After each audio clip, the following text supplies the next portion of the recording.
One of the biggest mistakes I think that people make coming from the city to rural living is they have the expectation that amenities are going to be easy to get. And if they aren't easy to get, they will just make a trip and they'll get everything in one go and everything will be exactly the way it was before. Not so. Nothing is easy. Nothing is the same as it was in the city. But that's why you moved here. You want it to be simpler.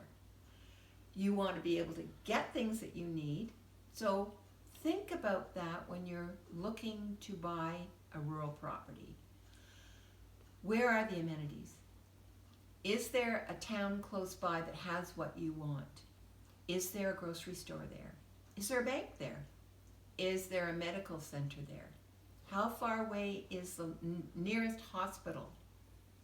Where are you going to go to get the things that you need? Is there a pharmacy?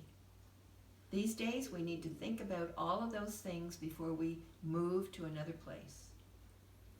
A major thing is, are you going to use the same doctor you had?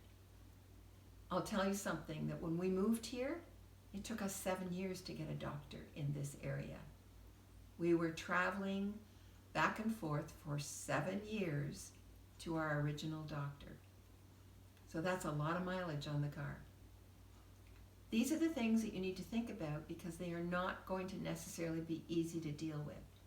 And if you have a chronic health issue, that's important to consider. You will need to have the resources near you that you need to be able to go forward in a healthy way. Also, what's cell service like here? Wherever you buy, you will want to be able to be connected to family, friends, work, possibly. There are service providers that will promise you the world, and as we all know, we pay the highest prices in the world for our connections. So make sure they suit you. Find out what the current owner has and how effective it is. One of the things that I always encourage people to do before they actually buy is to walk around the neighborhood and talk to a few neighbors. Ask them the questions that you will eventually want to know the answers to. Like, what is a cell service like for you? What is the lake like in the winter? Who does what around here? Who plows the road? Who do I call when I need a service for my plumbing, my electrical, my septic? Where do I get a permit for whatever I need to do? All of these things are important questions that you need to know so that you feel confident going forward.